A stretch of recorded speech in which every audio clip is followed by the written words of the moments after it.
আচ্ছা, আজকে আমাদের পড়ব হচ্ছে আমরা আপনার লিমিটেশন অ্যাক্ট। ঠিক আছে, তামাদি আইনের থেকে আমরা পড়া শুরু করব। নোটের 126 পৃষ্ঠা। এইখানে তামাদি আইনের একটা প্রশ্ন আছে, যেটা হচ্ছে আপনাদের জন্য খুবই গুরুত্বপূর্ণ।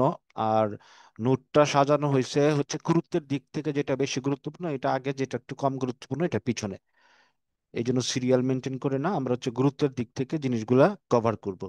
তো গুরুত্বের দিক থেকে যে জিনিসটা আসে, প্রথমে আসে হচ্ছে এটা: দেওয়ানি মামলা, আপিল এবং আবেদনের ক্ষেত্রে সময়সীমা নির্ধারণের আপনার নীতিগুলা কি কি। মামলা, আপিল এবং আবেদনের ক্ষেত্রে সময়সীমা নির্ধারণের নীতি। ঠিক আছে, একটা মামলা এবং একটা আপিল এবং একটা আবেদন, ঠিক আছে, মানে হচ্ছে তামাদির সময়সীমা নির্ধারণের নীতি এক কথায়। ঠিক আছে, আর এটার মধ্যে চলে আসে মামলা, আপিল, এগুলা। তো তামাদির সময় গণনার ক্ষেত্রে আপনার পরীক্ষায় প্রশ্ন আসতে পারে তামাদির সময় গণনা, অথবা পরীক্ষা তামাদির সময় গণনা মানেই হচ্ছে কি মামলা, আপিল, দরখাস্তের সময় গণনা। কারণ তামাদির মানেই তো তামাদিরটা কোন কোন জায়গায় প্রয়োগ করি ওই বিষয়টা। তো পরীক্ষায় আপনার এইভাবে প্রশ্ন না এসে একটু ঘুরায়ও প্রশ্ন আসতে পারে, উত্তর কিন্তু একটাই। পরীক্ষায় প্রশ্ন আপনারা হয়তো বা অনেকেই পড়ছেন যে তামাদির মেয়াদ গণনা। তো তামাদির মেয়াদ গণনা 12 থেকে 25 পর্যন্ত রিলেটেড ধারাগুলা দিলেই হয়। তো এই তামাদির মেয়াদ গণনা না দিয়ে পরীক্ষায় প্রশ্নটা দিতে পারে দেওয়ানি মামলা, আপিল এবং আবেদনের ক্ষেত্রে সময়সীমা নির্ধারণের নীতি। আর তামাদির মেয়াদ গণনা বলতে যেটা বোঝাচ্ছে, মামলা, আপিল, আবেদন এটাই বোঝাচ্ছে। কারণ আমরা মেয়াদটা গণনা করব কার, এটা প্রথমত মাথায় প্রশ্ন আনতে হবে। মেয়াদটা গণনা করব মামলার, মেয়াদটা গণনা করব আপিলের, মেয়াদটা গণনা করব আবেদনের।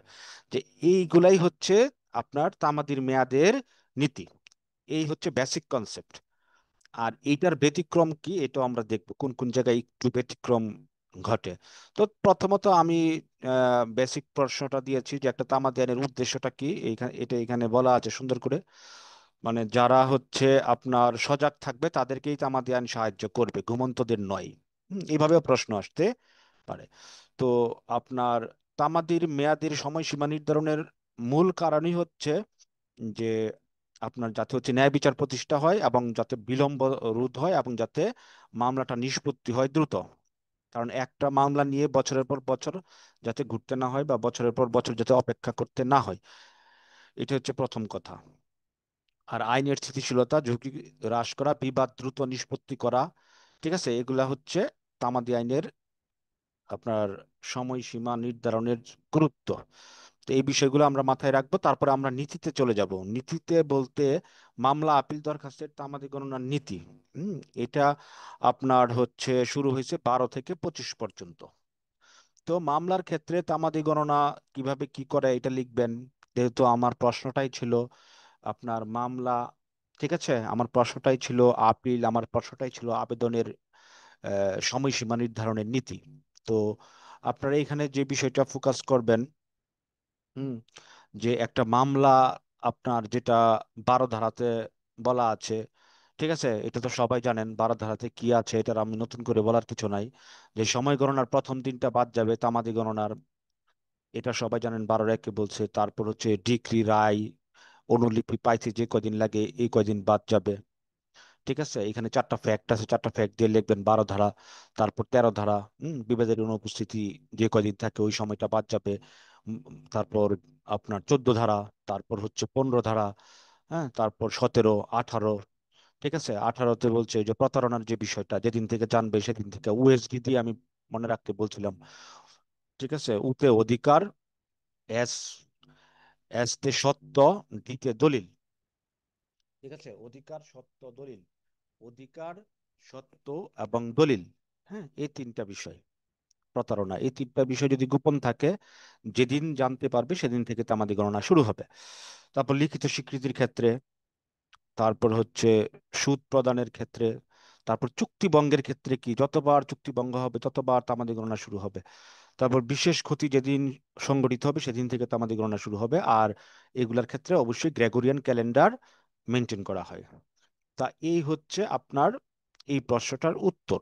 ঠিক আছে, মামলার আপিল মামলা, আপিল এবং আবেদনের সময়সীমা নির্ধারণের নীতি খুবই গুরুত্বপূর্ণ। আমি মনে করতেছি যে এই প্রশ্নটাই এবার পরীক্ষায় চলে আসতে পারে। ঠিক আছে, এই জন্য এই প্রশ্নটা সর্বপ্রথম আলোচনা করা আর কি। ঠিক আছে। আচ্ছা, তো এখন আপনার এই সময় গণনার ক্ষেত্রে কিছু ব্যত্যয় ঘটে, কিছু ব্যতিক্রম ঘটে। সেটা হচ্ছে যেমন আপনার হচ্ছে আহ, আপনার লিখিত স্বীকৃতি, যতবার লিখিত স্বীকৃতি দিবে ততবার তামাদি গণনা নতুন করে শুরু হবে। তারপর চলমান চুক্তি ভঙ্গ, যতবার চুক্তি ভঙ্গ করবে, প্রথম একটা চুক্তি করলো, তারপর আবার ভঙ্গ করলো, আবার চুক্তি করলো, আবার ভঙ্গ করলো, আবার চুক্তি করলো, এই যে চলমান অন্যায় বা চুক্তি ভঙ্গ, যতবার চুক্তি ভঙ্গ করবে ততবার তামাদি গণনা নতুন নতুন করে শুরু হবে। তাহলে এই তামাদির মেয়াদ গণনার ক্ষেত্রে এইগুলো হচ্ছে কি একটু ব্যতিক্রম, সেগুলো আবার নতুন করে তামাদি গণনাটা আমাদেরকে কি করতে হয়, শুরু করতে হয়। তাহলে এইরকম দুই তিনটা পয়েন্ট দিলে আমাদের হচ্ছে কোন কোন ক্ষেত্রে ব্যতিক্রম ঘটে সেই বিষয়টাও আমাদের হয়ে গেল। তাহলে এই প্রশ্নটা 5 মার্কের প্রশ্ন আসবে। আসলে আপনারা হচ্ছে 12, 13, 14, 15, 16, 17, 18, 19, 20, তারপর হচ্ছে 24, 25, 23, এই ধারাগুলা দিয়ে আপনারা লিখে ফেলবেন। ঠিক আছে, এই ধারাগুলা আপনার যে যেখান থেকে পড়ছেন এমসিকিউ বা এটা সেটা, সেই সব বই থেকে এইগুলা পড়ে নিবেন। তাহলে একটা প্রশ্ন আমাদের শেষ হয়ে গেল। ঠিক আছে, খুব গুরুত্বপূর্ণ প্রশ্ন। আচ্ছা, তারপরের গুরুত্বপূর্ণ যেটা, তারপরের গুরুত্বপূর্ণ হচ্ছে এটা, সময়ের অবিরাম চলন, কন্টিনিউয়াস রানিং অফ টাইম। ঠিক আছে, সময়ের অবিরাম চলন বলতে কি বুঝো, এই বিষয়টা, এটা থেকে বিভিন্নভাবে ঘুরে প্রশ্ন আসতে পারে যে আপনার সময়ের অবিরাম চলন একবার তামাদি গণনা শুরু হইলে, হ্যাঁ, সেটা থামে কিনা, যদি থামে কখন থামে, তামাদি আইনের আলোকে ব্যাখ্যা করো, এইভাবে প্রশ্নটা আসতে পারে যে সময়ের অবিরাম চলন বলতে কি বুঝো, সময়ের অবিরাম চলন একবার যদি শুরু হয় তাহলে থামে কিনা, হ্যাঁ, যদি থামে তাহলে সংশ্লিষ্ট ধারা দিয়ে কি করো, এটা ব্যাখ্যা করো। তাহলে এই যে সময়ের অবিরাম চলন, এখানে আপনি প্রথম সময়ের অবিরাম চলনের সংজ্ঞাটা দিবেন 9 ধারা থেকে, যে তামাদি গণনা একবার শুরু হইলে কি আর থামবে না।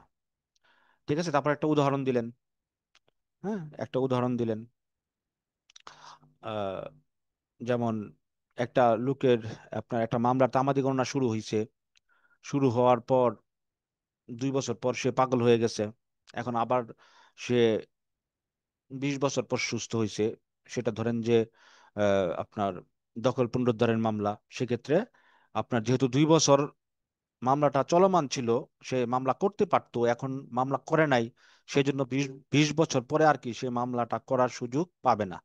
ঠিক আছে, এবার এরকম একটা উদাহরণ দিয়ে দিবেন, যে এ থেকে আমরা বুঝতে পারি, এভাবে নিজের ভাষায় লিখবেন, এ থেকে আমরা বুঝতে পারি যে একবার তামাদি গণনা শুরু হইলে আর থামে না। তো এটার ব্যতিক্রম কোন কোন জায়গায় আছে, ওই যে যদি থামে কখন থামে, ঠিক আছে, যদি থামে কখন থামে, সময় একবার চলতে শুরু করলে পরবর্তীতে কোনো অযোগ্যতা বা অক্ষমতা তাকে থামাতে পারে না, এই নীতির ব্যতিক্রম দেখেন। এখন আমরা দেখব কোন কোন জায়গায় থামে। ঠিক আছে, তো এইটা বলা হয়েছে 9 ধারার একটা অংশে, অর্ধাংশে। 9 ধারাতেই আবার একটা ব্যতিক্রম আছে, যে পাওনাদারের সম্পত্তির ব্যবস্থা যদি দেনাদারের উপর অর্পিত হয়। ঠিক আছে, মানে ধরেন যে আমি, আমার কাছে টাকা, আমি হচ্ছে পাওনাদার, ঠিক আছে, আমি টাকা দিছি মনে করেন যে রহিমকে, এখন রহিম যদি আমার সম্পত্তি ব্যবস্থাপনার দায়িত্বে থাকে, যে কয়দিন সে দায়িত্বে থাকবে সে কয়দিন তো আমাদের গণনা বাদ থাকবে। এটাই বলা হয়েছে যে পাওনাদারের সম্পত্তির ব্যবস্থাপনার দায়িত্ব যদি দেনাদারের উপর অর্পিত হয়, তাহলে যতদিন দেনাদারের উপর অর্পিত থাকবে ততদিন তামাদি গণনা স্থগিত থাকবে। অর্থাৎ এই পরিস্থিতিতে সময়ের অবিরাম চলন চলবে না। তাহলে 9 ধারাতে কি একটা ব্যতিক্রম আছে, তারপরের ব্যতিক্রম গুলো 12 ধারাতে আবার সেই আগের প্রশ্নটাই, একটু আগে যে প্রশ্নটা পড়ে আসছি, মানে একটা প্রশ্ন কিন্তু বিভিন্ন ভাবে হইতে পারে, আপনাকে ব্রেন খাটায় লিখতে হবে।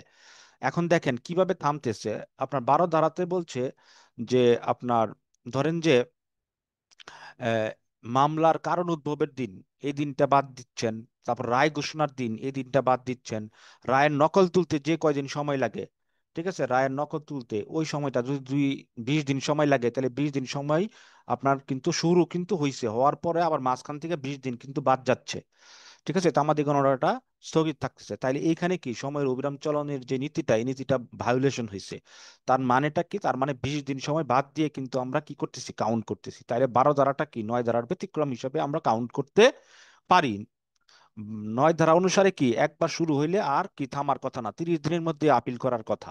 কিন্তু দেখা যায় আপনি 50 দিন পরে আপিল করতেছেন। কিভাবে? ওই যে 20 দিন আপনার নকল তুলতে সময় লাগছে, তার মানে 20 দিন থেমেছিল। তার মানে কি সময়ের অবিরাম চলনের ব্যতিক্রম ঘটছে এখানে, যে একবার শুরু হইলে আর থামে না, এখানে দেখছেন 20 দিন থেমে আছে। তাহলে এইটা বলবেন, 12 ধারা দিবেন। 13 ধারা, বিবাদী যে কয়দিন বিদেশে থাকবে ওই কয়দিন তো আমাদের গণনা থেকে বাদ যাবে। তারপর ভুল আদালতে বা এখতিয়ারবিহীন আদালতে মামলা দায়ের করলে ওই কয়দিন তো আমাদের গণনা থেকে বাদ যাবে। তারপরে হচ্ছে আপনার কোনো যদি নিষেধাজ্ঞা বা স্থগিত থাকে মামলার কার্যক্রম, সেই কয়দিন তো আমাদের গণনা থেকে বাদ যাবে। ঠিক আছে। তারপর ডিক্রি জারির বিক্রয় রদ, ওখানে যে কয়দিন সময় আপনার থাকে ওই আপনার রদ হয়েছে যে কয়দিন, ওই কয়দিন তো আমাদের গণনা থেকে বাদ যায়। তাহলে এই যে বিষয়গুলা, এগুলা হচ্ছে কি 9 ধারার ব্যতিক্রম হিসাবে আমরা নিচ্ছি আর কি। তাহলে এইভাবে আপনাকে বুঝাই দিতে হবে যে সময়ের গণনা বা সময়ের অবিরাম চলন যদি একবার শুরু হয় তাইলে আর থামে না, এটার ব্যতিক্রম। অথবা কখন থামে, সময়ের অবিরাম চলন কখন থামে। ঠিক আছে, প্রথম তো বলবেন থামে না, তারপরে বলবেন যে এই এই জায়গায় থামে। তার মানে কি 9 ধারার ব্যতিক্রম, অথবা সময়ের অবিরাম চলনের ব্যতিক্রম, অথবা সময় একবার চলতে শুরু করলে পরবর্তীতে কোনো অযোগ্যতা বা অক্ষমতা থামাতে পারে না, এই নীতির ব্যতিক্রম। তার মানে থামতেছে। তো এইভাবে ব্রেনটাকে আপনাকে কন্টিনিউয়াসলি আপনাকে কি করতে হবে, ইমপ্রুভ করতে হবে, চিন্তা করতে হবে। প্রশ্ন পাওয়ার পর আপনি যে বেসিক আইডিয়া জানেন সেই বেসিক দিয়ে চিন্তা করতে হবে। আর লিখিত পরীক্ষায় খারাপ করার মূল কারণ হচ্ছে আমাদের বেসিক যদি দুর্বল থাকে, তাহলে আমরা আমরা উত্তর জানি কিন্তু প্রশ্নের উত্তর কোনটা হবে এটা আমাদের বুঝতে অসুবিধা হয়ে যায় অনেক ক্ষেত্রে। সেই জন্য এই প্রবলেমটা হয়। ঠিক আছে। আচ্ছা, তাহলে এই দুইটা পয়েন্ট, এই দুইটা টপিক গেল, খুবই গুরুত্বপূর্ণ। আমি আশাবাদী দুইটা থেকে একটা আসবে। তিনটা টপিক আমি খুব গুরুত্ব দিয়ে সিলেক্ট করতেছি, এই তিনটা থেকে একটা প্রশ্ন আসবে। তারপর লিগ্যাল ডিসেবিলিটি, এই তিনটা খুব টপ মোস্ট ইম্পর্টেন্ট। একটা হচ্ছে সময়ের মেয়াদ গণনা, মানে হচ্ছে মামলা আপিল দরখাস্তের মেয়াদ কিভাবে গণনা করা হয়। তারপর হচ্ছে আপনার সময়ের অবিরাম চলন একবার শুরু হইলে আর থামে কিনা, যদি থামে কখন থামে, মানে 9 ধারার ব্যতিক্রম। আরেকটা হচ্ছে আইনগত অক্ষমতার নীতিগুলা, মানে লিগাল ডিসেবিলিটি যেটা। ঠিক আছে। এখন এটা বিভিন্নভাবে আহ, প্রশ্ন আসতে পারে। সকম সকল অক্ষমতাই আপনার আইনগত অক্ষমতা নয়, ব্যাখ্যা করো, এইভাবে আসতে পারে। অতএব প্রশ্ন কিভাবে আসবে, আপনার বেসিক যদি ক্লিয়ার থাকে তাহলে আপনি ধরতে পারবেন। সকল অক্ষমতাই কি আইনগত অক্ষমতা নয়। অথবা এভাবেও আসতে পারে যে সকল অক্ষমতা আইনগত অক্ষমতা নয়, কিন্তু সকল আইনগত অক্ষমতাই কি অক্ষমতা। তো এইভাবে প্রশ্ন আসতে পারে। মানে ধরেন যে আপনার ঠান্ডা লাগছে, আপনার জ্বর আসছে, আপনি হাত ভেঙে গেছে, আপনি পা ভেঙে গেছে, এগুলো অক্ষমতা, কিন্তু এগুলো কিন্তু আইনগত অক্ষমতা না। তা আইনগত অক্ষমতা বলতে আমরা এই 6 ধারার তিনটা বিষয়কেই বুঝি। তাইলে এটা আপনার এই নাবালকত্ব, উন্মাদ আর জড়বুদ্ধি সম্পন্ন। জড়বুদ্ধি হচ্ছে যে হচ্ছে বুদ্ধিহীন, যার হচ্ছে বিচার বিবেচনা করার ক্ষমতা নাই, এটা হচ্ছে জড়বুদ্ধি। আর নাবালকত্ব তো বুঝেনি, আর পাগল তো বুঝেনি। তো এইগুলার আলোকে 6 ধারাতে 4টা উপধারা আছে, এই 4টা উপধারা আপনাকে পড়ে ফেলতে হবে। তারপর 7 ধারা যৌথ অপারগতা, ফার্মের ক্ষেত্রে একটা কোম্পানি যদি কয়েকজন মিলে গঠিত হয় সেটার কথা বলা হচ্ছে। ঠিক আছে।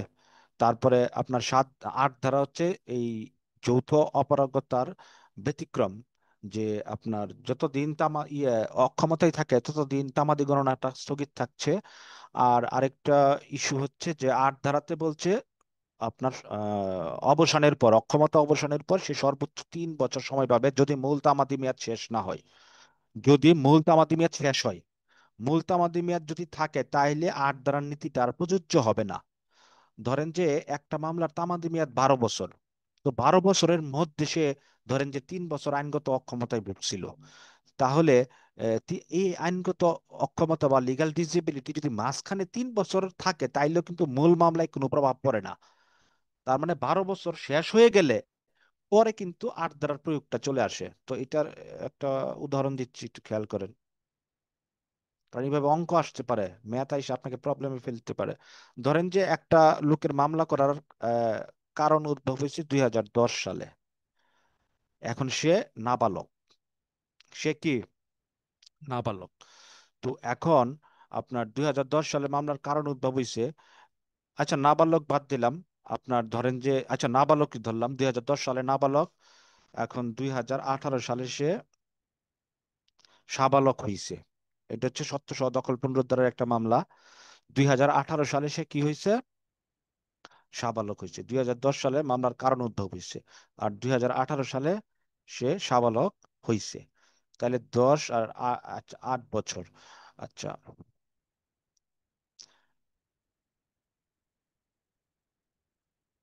তো এখন আপনার সে হচ্ছে, আর সর্বোচ্চ সর্বোচ্চ কত সাল পর্যন্ত সে এই দখল পুনরুদ্ধারের মামলা করতে পারবে? এটা হচ্ছে আমার প্রশ্ন, একটা প্রশ্ন। আর একটা প্রশ্ন হচ্ছে, আহ 2000,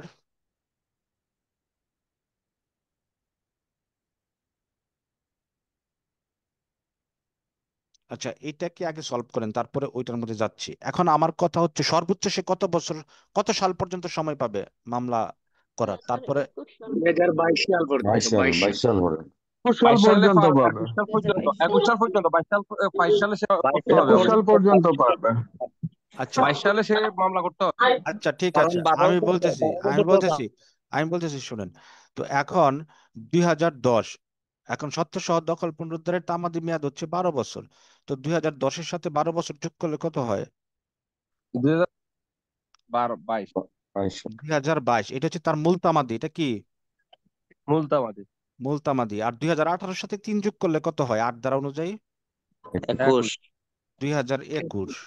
তাহলে দেখেন তো, 8 দ্বারা কি মূল সময় কমানোর জন্য আসছে, না মূল সময় পার হয়ে গেলে সেটাকে বাড়ানোর জন্য আসছে? বাড়ানোর জন্য। ওইটা বাড়ানোর তো জন্য। বাড়ানোর জন্য।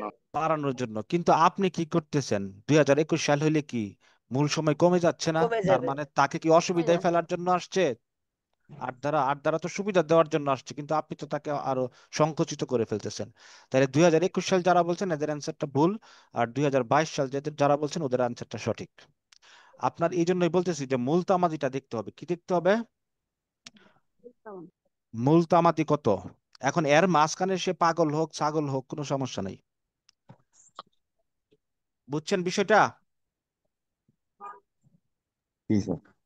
কে জানি স্যার বলছেন। 3 বছরের বেশি সময় তো পাবে না স্যার, যদি হলো গিয়া মুলতামাদি 3 বছরের বেশি হয়। 3 বছরের বেশি সময় পাবে না কখন? এটা অন্য ক্ষেত্রে। এই ক্ষেত্রে তো 2010-এর সাথে 12 যোগ করলে 2022 সাল পর্যন্ত তো তার মূল হাতে সময় আছে। জি স্যার। তো 2021 সাল আপনি বলবেন কেন? 1 বছর কমাবেন কেন আপনি? মূল তামাদি কত? যদি দলিল সংশোধন হয় তাহলে 3 বছর, সত্য সহ তিন দখল বছর পুনরুদ্ধার হইলে 12 বছর। তাহলে এখানে বারো যদি বারো বছর বছর মামলা করার কারণ উদ্ভবের সাথে যোগ করেন, কত? 2022 সাল পর্যন্ত তো তার হাতে এমনি সময় আছে। আচ্ছা এটা আরেকটু দেখেন, আরেকটু সহজ করে দিই দেখেন। আপনারা এগুলা না বুঝলে হয়?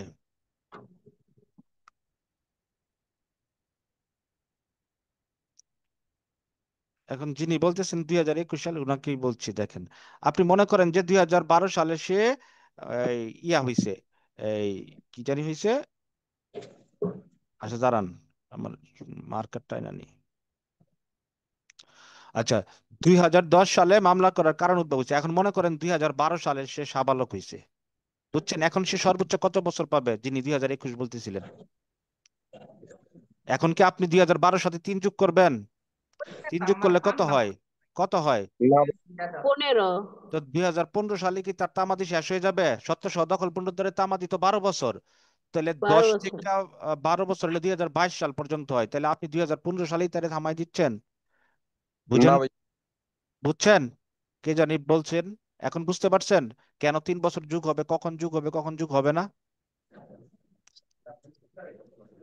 আচ্ছা, তো তো যুগ। এখানে একটা বিষয় আছে না, যেমন ধরুন 12 বছরের তামাদিকাল, তার যদি 6 বছর পার হয়ে যায় তাহলে হুম। 3 বছর যোগ হবে। আবার যদি না, 6 বছর পার না হয়। না ওইটা না। আপনার টোটাল 12 বছরটা দেখতে হবে। হ্যাঁ, 12 বছর স্যার, যদি থাকে তখন গিয়ে এই বিষয়টা আপনি কাউন্ট করবেন। হ্যাঁ। স্যার, আর হচ্ছে দাঁড়ান, আর হচ্ছে আর একটা ইস্যু হচ্ছে, যদি সে 2000, আপনার 12, 8, 2000 যদি সে আপনার হচ্ছে ধরেন 24 সালে সে সাবালক হয়েছে, এই ক্ষেত্রে 3 বছর যুগ হবে। এই ক্ষেত্রে 24-এর সাথে 3 বছর যোগ করে আপনি কত করবেন? 27। 2027 সাল। স্যার, ঠিক আছে, কারণ এখন মূল তামাদি শেষ হয়ে গেছে। মূল তামাদি শেষ হয়ে গেলে সে আর 12 বছর পাবে না, সর্বোচ্চ 3 বছর পাবে। মূল তামাদি থাকাকালীন সময় মূল তামাদিটাই কাউন্ট করতে হবে। Clear message? আর এখানে তো মূল তামাদির ওই বয়স হচ্ছে 12 বছর। হ্যাঁ এখন 12 বছর পরে তো তার মামলার ডেট শেষ হয়ে গেল। হ্যাঁ, এখন সে যদি 24-এ ভালো হয়, তার আইনগত অপারগতা শেষ হয়, তাহলে তো ওই তাইলে 2 বছর 3 বছর তার পাবে। তখন 3 বছর তাইলে ওই পাবে স্যার। 24-এর তাইলে 24-এর সাথে তাইলে আবার 3 বছর। 3 বছর পাবে। তাহলে তিনি তাইলে তিন একসাথে বছর 24-এর সাথে 3 যোগ করবেন, যেটা হয় সেটা। হ্যাঁ, এরকম 12 বছর শেষ হয়ে গেলে এটা একটু মাথায় রাখবেন। এইরকম প্রবলেম কিন্তু আসতে পারে। হ্যাঁ, বুঝছেন?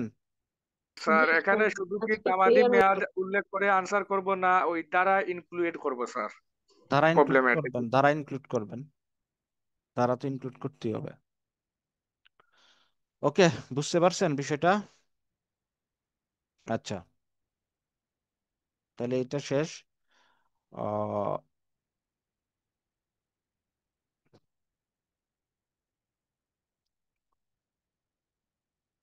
তাহলে বৈধ অক্ষমতা পড়লাম, আর বৈধ অক্ষমতার নীতি পড়লাম, আর হচ্ছে বৈধ অক্ষমতার ব্যতিক্রম, ওই যে 8 ধারা যেটা ব্যতিক্রম, এটাই যে সে সুস্থ হওয়ার পর বা তার আইনগত অক্ষমতা অবসানের হওয়ার পর, ঠিক আছে, সে সর্বোচ্চ কত বছর পাবে? 3 বছর পাবে, মূল ইয়াটা পাবে না। ঠিক আছে, এটাই আপনার 8 ধারাতে এটাই বলা আছে। হ্যাঁ, আচ্ছা, তারপরে আপনার পড়বেন হচ্ছে, তাহলে বৈধ অক্ষমতা, এই 3টা টপিক। ঠিক আছে, এই 3টা টপিক খুবই গুরুত্বপূর্ণ, এই 3টা টপিক হচ্ছে গুরুত্ব দিয়ে পড়বেন। আচ্ছা, তারপরে আপনার পড়বেন হচ্ছে আরেকটা প্রশ্ন, সেটা হচ্ছে তামাদির সময় আপনার বর্ধিত করার আপনার বিষয়। তামাদির সময় কোন কোন ক্ষেত্রে বর্ধিত হয়। হ্যাঁ, তামাদির সময় কি মূল মামলার ক্ষেত্রে বর্ধিত হয় কিনা। ঠিক আছে, এই টাইপের প্রশ্ন কি আসতে পারে। তো তামাদির সময় বর্ধিতকরণ বিষয়টা কোথায় বলা আছে, কিভাবে বর্ধিত হইতে পারে। এই বিষয়ে যদি প্রশ্ন আসে সেক্ষেত্রে আপনি কি লিখবেন। তো আপনার তামাদির সময় বর্ধিতকরণ যেটা, আপনার যদি 5 ধারাতে যান আপনি, তাহলে কি মূল মামলার ক্ষেত্রে কোনো তামাদির সময় বর্ধিতকরণের আপনার ব্যবস্থা নাই, অথবা তামাদি সময় বর্ধিতকরণের ব্যতিক্রম কোথায় আছে। তো ব্যতিক্রম কোথায়, মামলার ক্ষেত্রে তামাদি সময় বর্ধিত হয় না। ঠিক আছে, মূল মামলার ক্ষেত্রে 5 ধারার যে ইস্যুটা সেটা কি হয় না, প্রযোজ্য হয় না। আর হচ্ছে আপনার এই আর হচ্ছে ধরেন যে আপনার 6 ধারা 7 ধারা, ঠিক আছে, বৈধ অপারগতার পর সে সর্বোচ্চ কি 3 বছর সময় পাবে। এইখানেও কি আর বর্ধিতকরণের সুযোগ নাই 3 বছরের পরে। ঠিক আছে, আর এখানেও কি তামাদি আইনের 5 ধারার লিমিটেশন, এগুলা সীমাবদ্ধতা, 5 ধারার সীমাবদ্ধতা কি কি যদি প্রশ্ন আসে, যে তামাদির সময় বর্ধিতকরণ কি, তামাদির সময় বর্ধিতকরণের সীমাবদ্ধতা গুলা কি কি। সীমাবদ্ধতার মধ্যে একটা হচ্ছে কি, যে তামাদির সময় মূল মামলার ক্ষেত্রে বর্ধিত হয় না। আপনার তামাদির সময় বর্ধিতকরণের বিষয়টা 5 ধারা দিয়ে কি খারিজ হয়ে যায়। আর সরি, 5 ধারা প্রযোজ্য হয় না। আর তামাদির সময় পার হয়ে গেলে 3 ধারা দিয়ে কি হয়, সেটা খারিজ হয়। তো আর হচ্ছে আপনার পর্যাপ্ত কারণ দেখাইতে হয়, যদি আপিলও হয় সেখানে যদি অবহেলা থাকে, তাইলে কিন্তু তো আমাদের সময় আদালত কি বিবেচনামূলক ক্ষমতার বলে বর্ধিত করে না। তাইলে এইগুলো হচ্ছে 5 ধারার ব্যতিক্রম, মানে 5 ধারার দুর্বলতা কোন কোন জায়গা, বা 5 ধারার সীমাবদ্ধতা। ঠিক আছে, মূল মামলার ক্ষেত্রে হয় না, অবহেলা থাকলে, আপিল দরখাস্ত, এগুলোতেও আদালত অনেক সময় মঞ্জুর করে না। ঠিক আছে, তারপর বিশেষ আইনের ক্ষেত্রে বর্ধিতকরণের সুযোগ নাই। তো এইভাবে পয়েন্টগুলো আপনাকে কিছু পয়েন্ট একটু চিন্তা ভাবনা করে কি করতে হবে, ইউ হ্যাভ টু অ্যারেঞ্জ। ঠিক আছে, বিশেষ আইনের ক্ষেত্রে কি হয় না, আপনার বর্ধিতকরণের সুযোগ নাই। বিশেষ আইনে যেটা বলা আছে সেই সময়ের মধ্যেই কি আপিল বা এই বিষয়গুলো কি কনফার্ম করতে হয়। ঠিক আছে, তাহলে এগুলা কার সীমাবদ্ধতা, 5 ধারার সীমাবদ্ধতা। এইভাবেও প্রশ্ন আসতে পারে, এটাও মাথায় রাখেন। তারপর প্রতারণা থেকে কিছু প্রশ্ন আছে। হ্যাঁ, প্রতারণার ফলাফল, তারপর জবরদখল, এগুলা থেকে প্রশ্ন আসে অনেক সময়। হুম, এগুলা জাস্ট হচ্ছে একবার রিডিং দিয়ে রাখবেন। আর এটা গত বছর চলে আসছে, এবার আর আসবে না হয়তো বা। আর তামাদি মওকুফ, কি কি কারণে তামাদি মওকুফের আবেদন করা যায়, এটা হচ্ছে 5 ধারার ক্ষেত্র। আপিল রিভিউ দরখাস্ত, আর কারণগুলো এই সমস্ত জায়গায় করা যায়, কি কি কারণে, অসুস্থতা, প্রাকৃতিক কারণ। আর এটাই হচ্ছে এই যে উপরের যে প্রশ্নটা, একটা প্রশ্ন দিয়েছিলাম, ওই প্রশ্নটাতে আমরা এখন চলে যাব। ওই প্রশ্নটা আপনি কি করবেন, ভালো করে দেখবেন, যে প্লি অফ লিমিটেশন কি। তারপর হচ্ছে আপনার তামাদি আইনের 5 ধারা অনুসারে প্রত্যেক দিনের বিলম্ব মৌকুফের সন্তোষজনক ব্যাখ্যা, মানে এটা যদি ব্যাখ্যা না করতে পারেন তাহলে কিন্তু এই ক্ষেত্রে আপনার কি বিলম্ব মৌকুফের যে আবেদনটা সেটা খারিজ হয়ে যেতে পারে, এটা গ্রহণযোগ্য নাও হইতে পারে আদালতের কাছে যদি আপনি যথার্থ কারণ না দেখাইতে পারেন, যদি প্রমাণিত হয় যে সেখানে অবহেলা ছিল। ঠিক আছে, এই বিষয়টা। আর হচ্ছে কোনো একটা মামলা, ঠিক আছে, কখনোই আদালত কি করতে পারে না, বা পক্ষগণ কেউ মিলে সেটাকে কি করতে পারে না, বাড়াইতে পারে না, সমুটুও বাড়াইতে পারে না, কোনোভাবে বাড়াইতে পারে না। ঠিক আছে, আদালত যদি অনুপ্রাণিত হয় স্ব উদ্যোগ নিয়েও কি করতে পারবে না, মামলার তামাদি বাড়াইতে পারবে না মামলার ক্ষেত্রে। আর আপিল দরখাস্ত এগুলাতে তো হতেই পারে যদি আপনি সন্তোষজনক জবাব দিতে পারেন আদালতের কাছে। রিভিশন রিভিউ এখন সন্তোষজনক জবাবটাকে, এটা হচ্ছে সাফিসিয়েন্ট কজ, পর্যাপ্ত কারণ দেখাইতে হবে। কি কি কারণ? বিলম্বের কারণের ধারাবাহিকতা, এই যে দিনের পর দিন, কয় দিন, 30 দিন, 40 দিন, 50 দিন, 60 দিন, 70 দিন পরে আপনি আপিলটা দায়ের করছেন, তাহলে এই যে প্রত্যেকটা দিনের বিলম্বের কারণের ধারাবাহিকতা আপনাকে আদালতে প্রুফ করতে হবে এবং সেটা বিশ্বাসযোগ্য হইতে হবে। তারপর আদালতের বিবেচনার আপনার করবে এই বিষয়গুলা, যে এখানে কি আসলে প্রত্যেক দিনের ব্যাখ্যা সে পাইছে কিনা। ঠিক আছে, তারপর বিলম্বের পরিমাণ নির্ধারণ, কয়দিন বিলম্ব করছেন, কি করছেন, কেন করছেন, হ্যাঁ, এই সম্পর্কে একটা ধারণা পাওয়া যায়। আর বিলম্ব মওকুফের কারণ সমূহ কি? অসুস্থতা, প্রাকৃতিক কারণ, নকল সংগ্রহে বিলম্ব, ঠিক আছে, সরল বিশ্বাসে আইনজীবী যদি কোনো ভুল করে, এরকম বিভিন্ন কারণে কি করতে পারে, আপনার বিলম্ব হইতে পারে। তাহলে এই বিষয়টা আপনারা জাস্ট হচ্ছে মুখস্থ না, এগুলা জাস্ট হচ্ছে একটু টপিক গুলা মাথায় রেখে আপনারা কি করবেন, পড়বেন।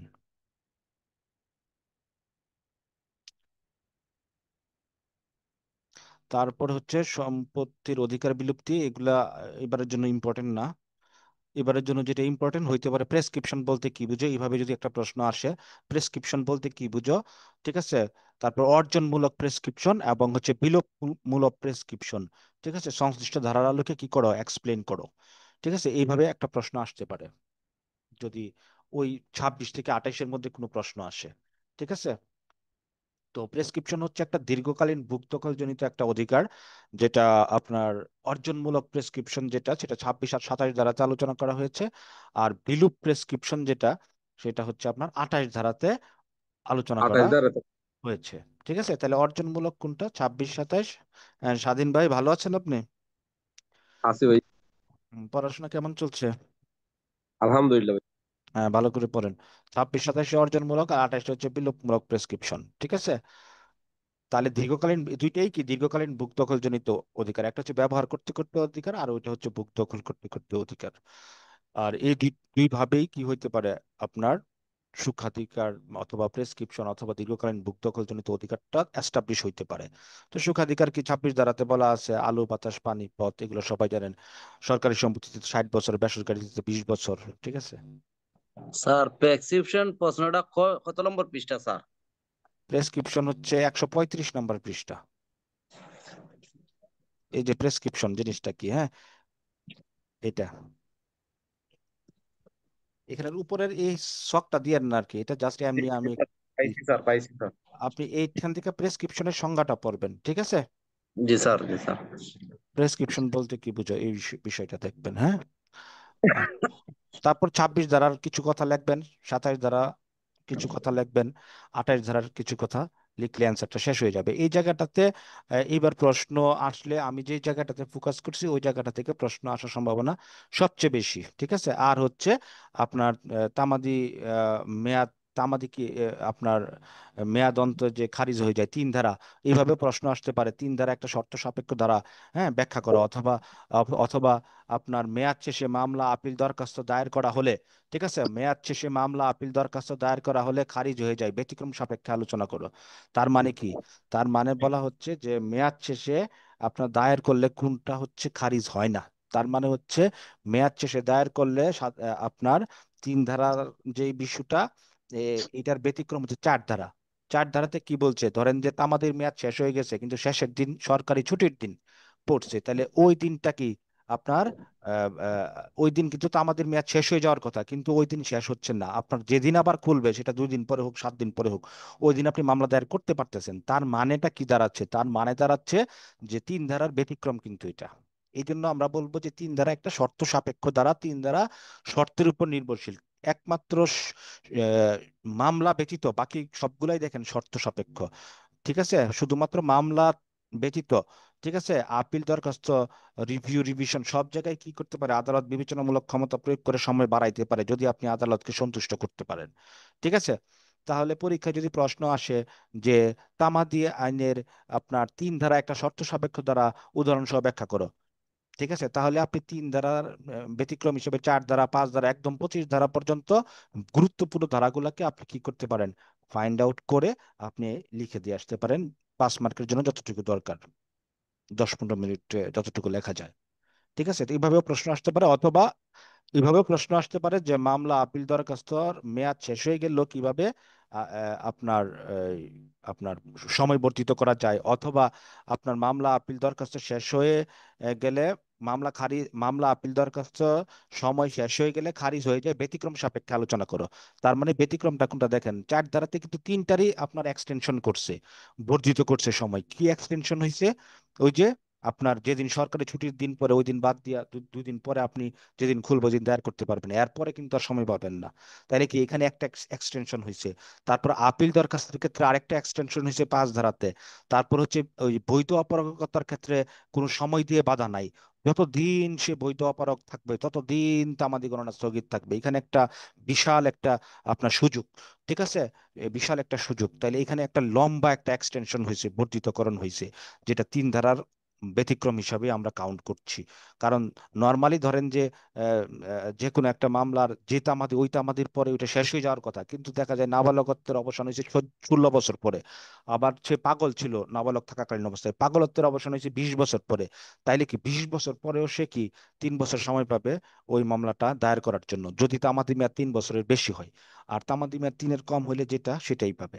তাহলে এই যে দেখেন সময়ের যে বর্ধিতকরণ, ঠিক আছে, তাইলে কি এটা 3 ধারার ব্যতিক্রম না? 6 ধারাটা বুঝতেছেন কিনা কনসেপ্ট গুলা? জি স্যার, বোঝা যাচ্ছে। জি স্যার। জি স্যার।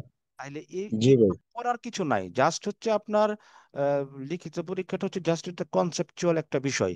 ঠিক আছে, আপনার যা পড়ার অলরেডি আপনি পারেন, এগুলো আপনি এমসিকিউ তে পড়ে আসছেন। এখন লিখিত পরীক্ষার জন্য নতুন করে পড়ার ওই রকম কিছু নাই, হয়তো বা 20% থাকতে পারে, হ্যাঁ, কিছু ড্রাফটিং, কিছু প্রবলেম, কিছু অন্যান্য ইস্যু, হ্যাঁ, কিন্তু মূল পড়াটা কিন্তু আপনার এমসিকিউর পড়াটাই কাজে দিবে, যদি আপনি জাস্ট কনসেপ্টটা কাজে লাগান। আর কনসেপ্ট কাজে না লাগায় যতই মুখস্থ করেন, পরীক্ষার হলে গিয়ে দেখবেন যে প্রশ্ন আপনি ধরতে পারতেছেন না।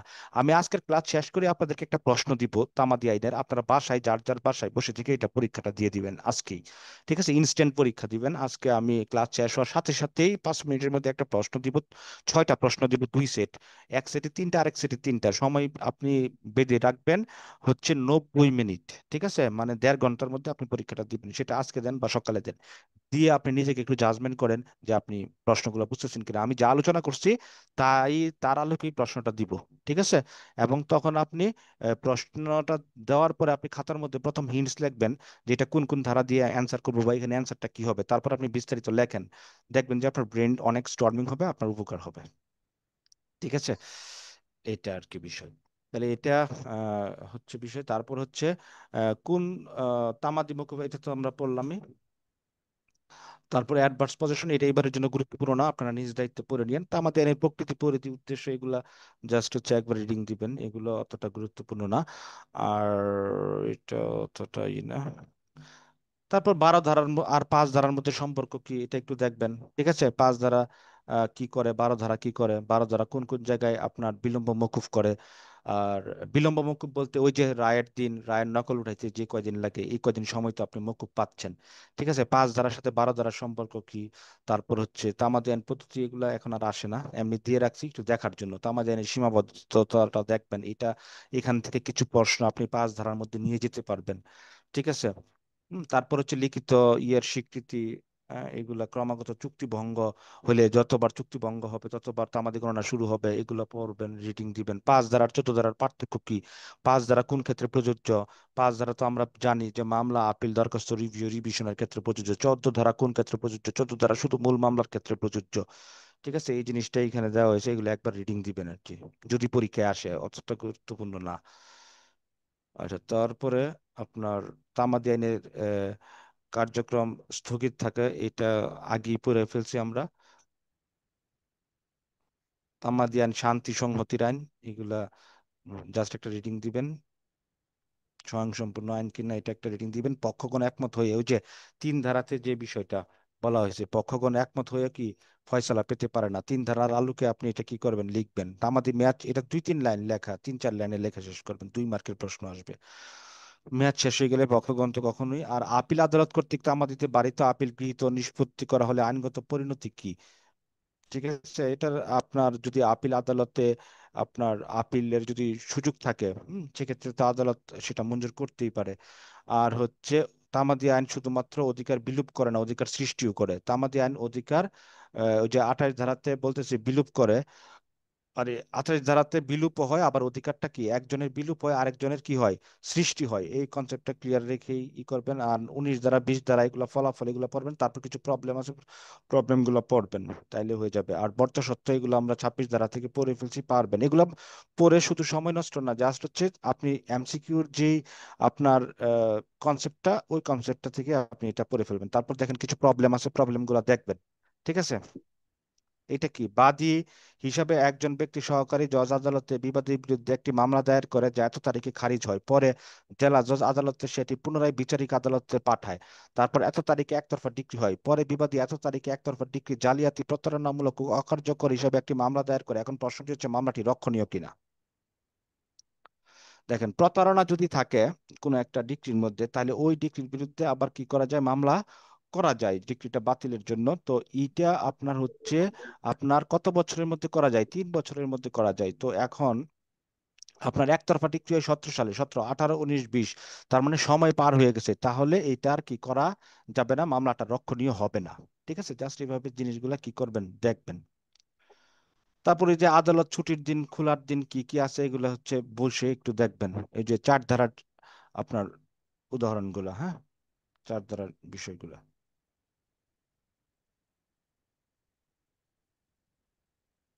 ওইটা ওইটা একটাই। আচ্ছা, এখন আমি যেটা বলবো, তো আমাদের আইন কিন্তু আমাদের আর পড়ার বেশি কিছু নাই, সব পড়া হয়ে গেছে। এখন 27 ধারা থেকে একটা প্রবলেম আসতে পারে, আর বাকি প্রবলেম গুলা আপনার এখানে সব দেওয়া আছে, এগুলো একবার রিডিং দিলে আপনি পারবেন।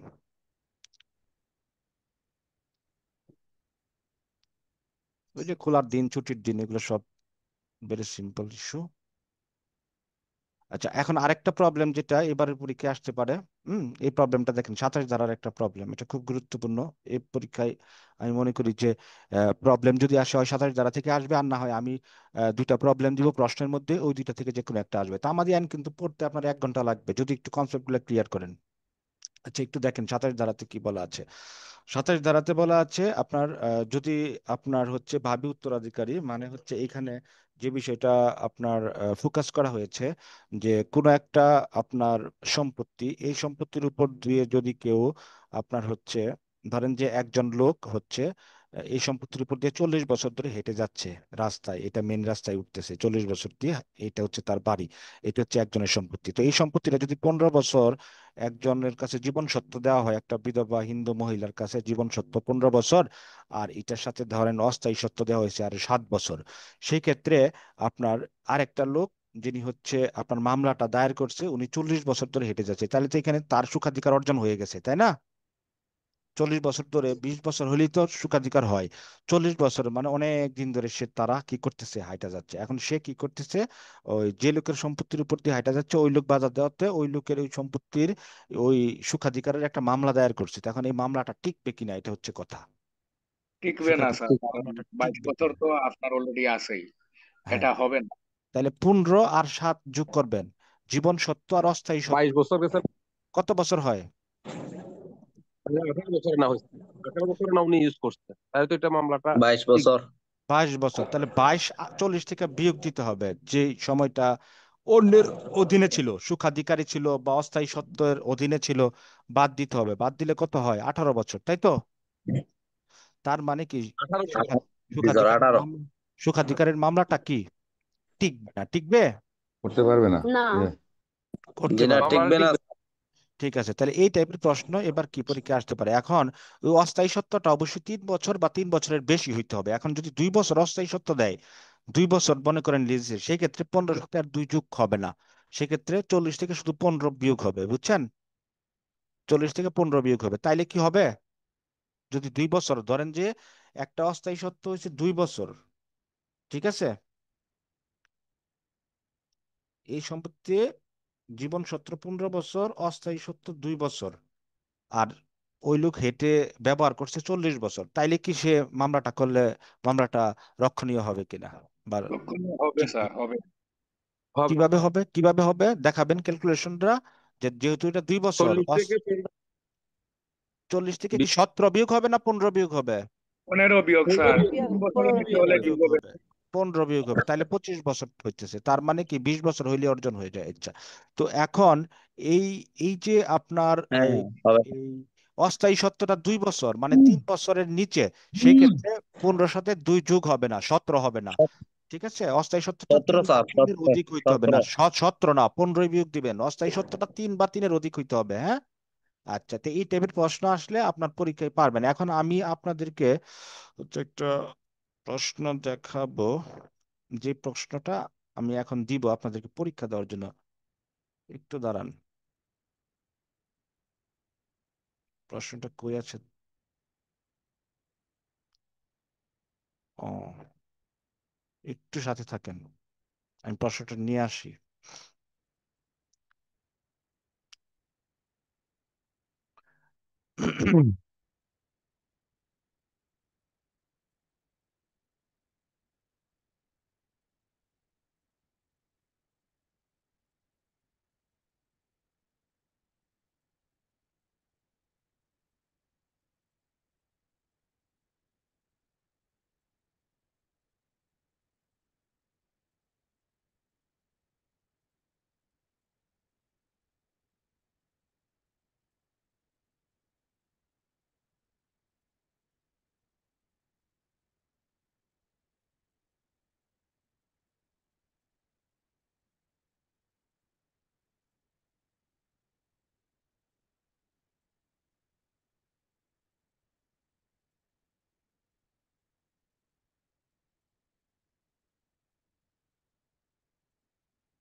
একটু সাথে থাকেন।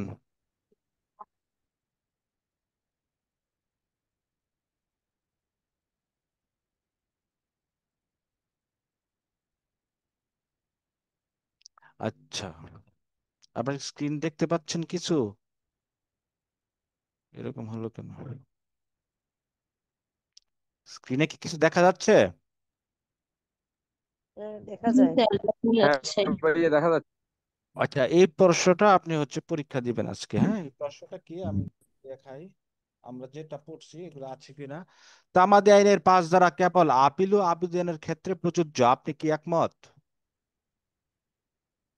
আমি কিছু বলবো না, এগুলা আপনারা একটু অ্যানালাইসিস করবেন, করে হচ্ছে পরীক্ষাটা দিবেন। এই প্রশ্নটা আমি দিয়ে দিব একটু পরে, এক ক্লাস শেষ করে। এগুলো আপনারা একটু লিখবেন, ঠিক আছে? তামাদি আইনের 5 ধারা কেবলমাত্র আপিল এবং আবেদনের ক্ষেত্রেই প্রযোজ্য, আপনি কি একমত? না ধারা স্যার, 5, একমত না তো। ধারা 5-এর প্রযোজ্যতার সীমাবদ্ধতা ও এর ব্যতিক্রম সমূহ আলোচনা করো। আপনার কাছে যেটা মনে হয় আপনি সেটার অ্যান্সার দিবেন। এটার আমি এটার অ্যান্সারটা এখন দিব না, আপনাকে একটু ব্রেনটাকে একটু স্টর্মিং করার জন্য আমি অ্যান্সারটা দিব না, সামনের ক্লাসে এটার সলিউশন দিয়ে দিব। তারপরের প্রশ্নটা দেখেন, একবার সময় গণনা শুরু হলে তা কি থামানো যায়? আপনার কাছে কি মনে হয়?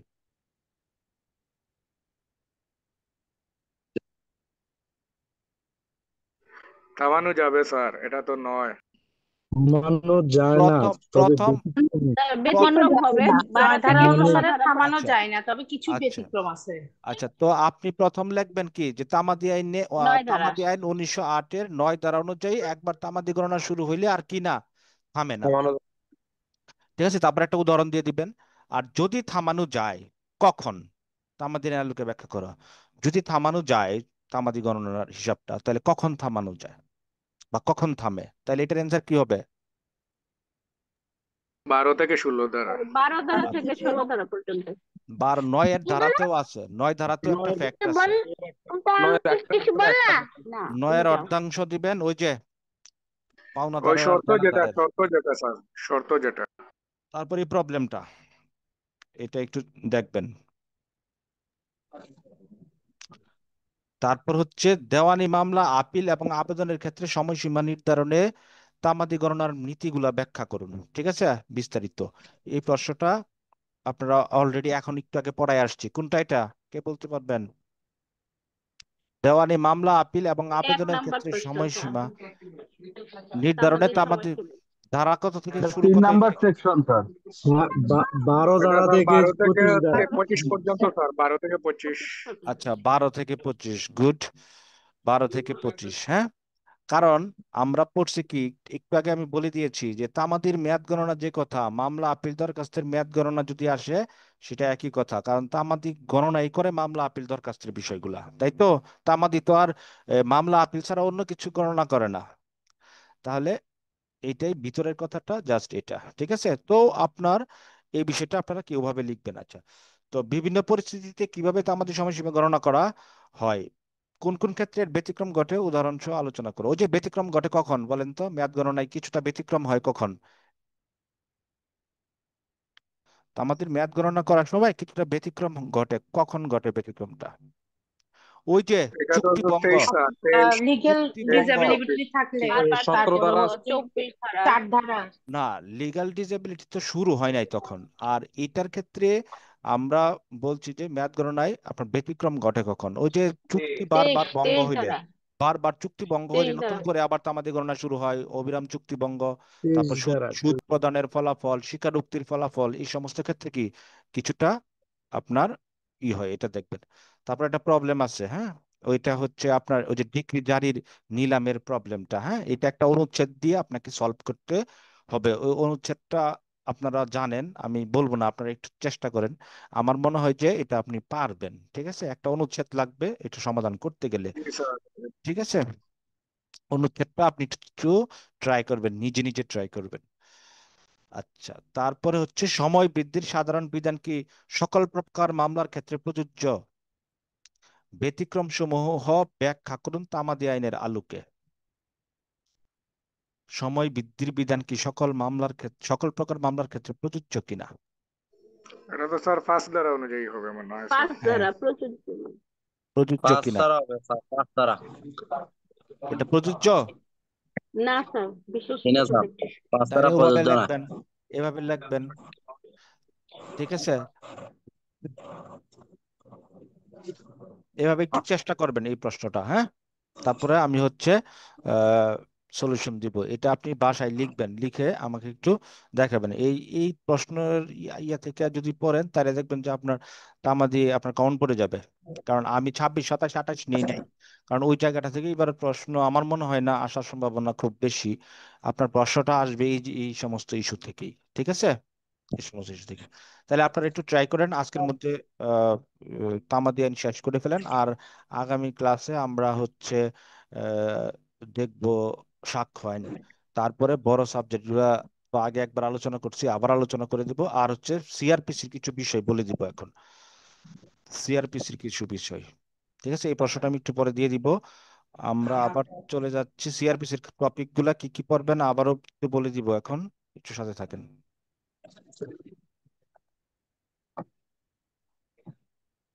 এখন কিন্তু এক সাবজেক্ট নিয়ে বসে থাকেন না। আর তামাদির আর পেনাল কোডের টপিক তো বলেই দিয়েছি। পেনাল কোডের গুরুত্বপূর্ণ যে টপিকটা মানহানি, আমি বলে দিয়েছিলাম আপনাদেরকে, এটা একটু ভালো করে দেখতে বলছি যে মানহানির আসামির আত্মপক্ষ সমর্থনে মানহানির ব্যতিক্রম গুলা কি, এটা টপ মোস্ট ইম্পর্টেন্ট টপিক আপনাদের জন্য। এটার সূত্র দিয়ে দিছি মনে রাখার জন্য। কি জনস্বর জন আদা, এই জনস্বর এই জন দুইটা আদা নিষ্পত্তি। ইস্যুতে মামলা নিষ্পত্তি। তারপর গণকর্তৃত্ব স্কয়ার, নিজের স্বার্থে কল্যাণার্থে। এই পয়েন্টগুলো দিয়ে আপনাকে এটা লিখতে হবে, এটা বলে দিয়েছি, এটা একটু পড়ে ফেলবেন, এটা পড়বেন। তারপরে 2 নাম্বার গুরুত্বপূর্ণ টপিক বলছিলাম, সহায়তার মাধ্যমে অপরাধ সংগঠনের ক্ষেত্রে দণ্ড নির্ধারণের নীতি, এটা খুবই গুরুত্বপূর্ণ। এই দুইটা থেকে একটা আসার মতো প্রশ্ন আমার মনে হয়। তারপরে আরো অনেক টপিক দিয়েছি, এগুলো কি করবেন, পড়বেন। 109, 10, 11, 12 এগুলো আগের ক্লাসের রেকর্ড আছে, ওই রেকর্ড দেখে নেবেন। ঠিক আছে, এই দুইটা প্রশ্ন ভালো করে পড়বেন, আর বাকিগুলো তো সব পড়বেনই। এই দুইটা আমার কাছে মনে হচ্ছে যে আপনাদের জন্য খুব গুরুত্বপূর্ণ। আচ্ছা, পেনাল কোডের বাকি ইস্যুগুলো আপনারা দেখে নেবেন।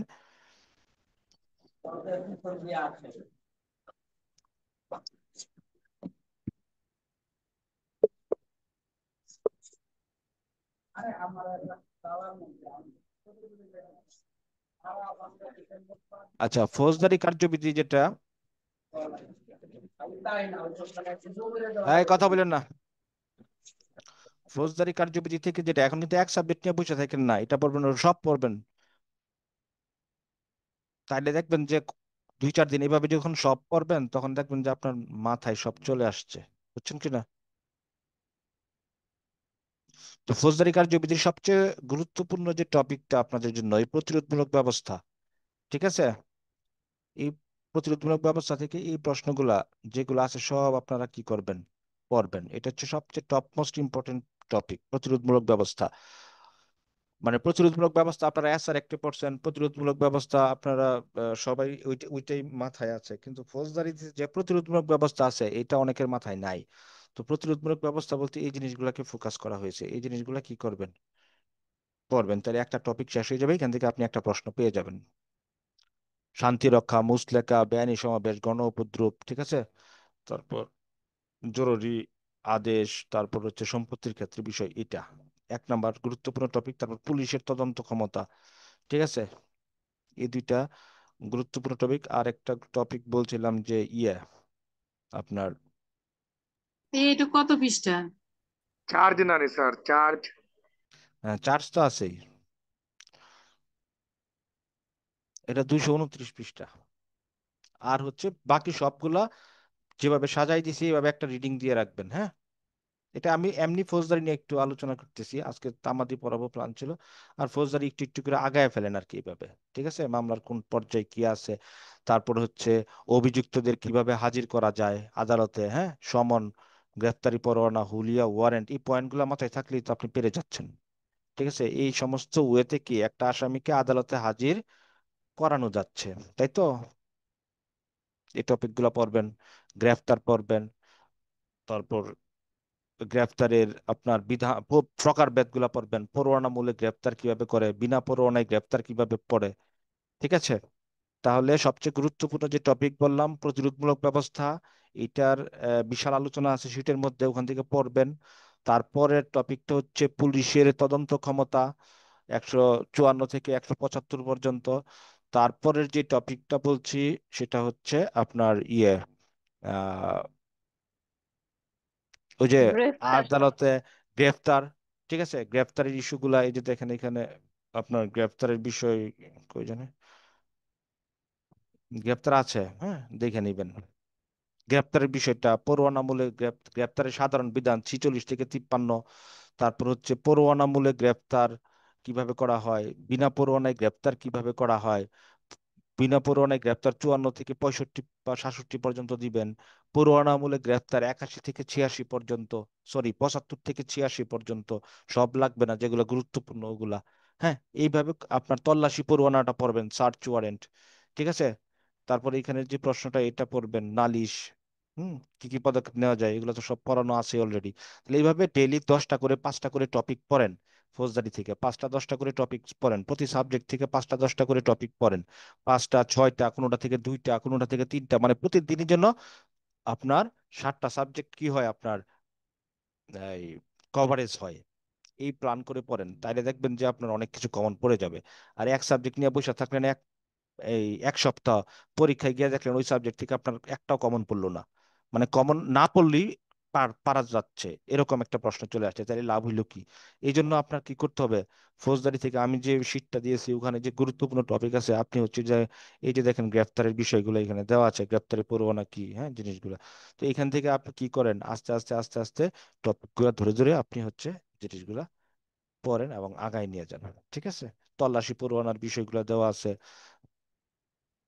এই বিষয়গুলো পড়বেন। হুম।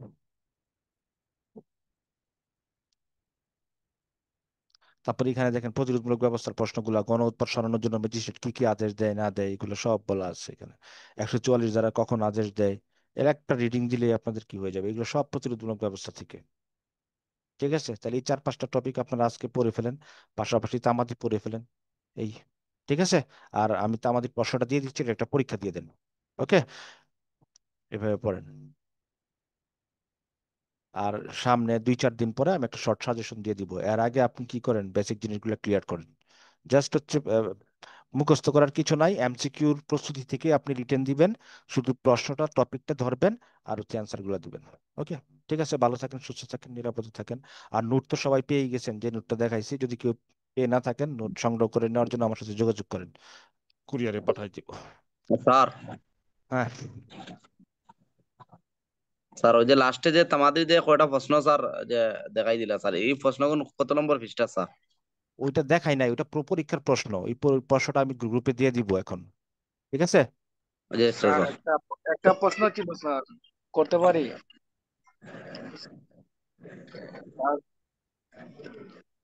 Hello sir.